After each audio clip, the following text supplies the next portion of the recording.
Hey guys, in this video I will show you some text editors that are good for editing or coding in general.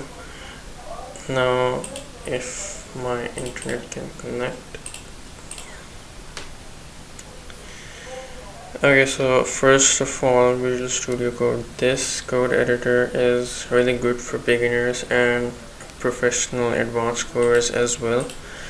I'll leave all these links in description as well.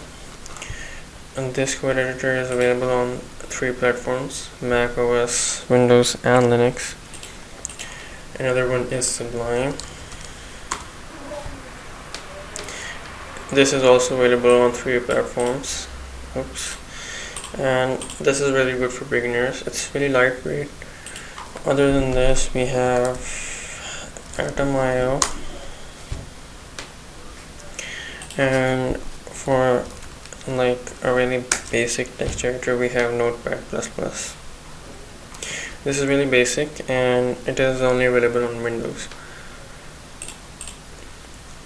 Atom is a fairly new text editor, but it is really good as well. Personally, I use Visual Studio Code, but you can use any text editor that you get a feel for or that you're already used to. I started off at Sublime, but then I switched to Visual Studio Code.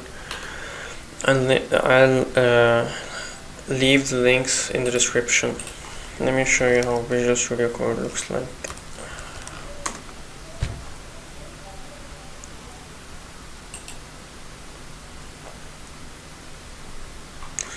This is how Visual Studio Code looks like.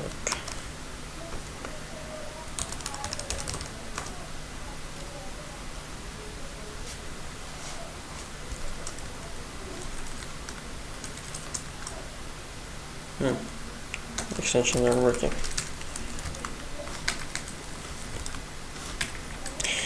Oh well. Okay, now it's working.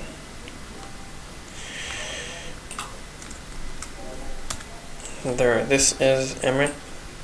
It's already built in Visual Studio Code, but it is also available for Atom.io and Sublime Text.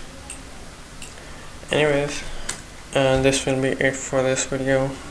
Again, I'll leave the links in the description below, and you can check whichever text editor suits you the best. I'll see you in the next video.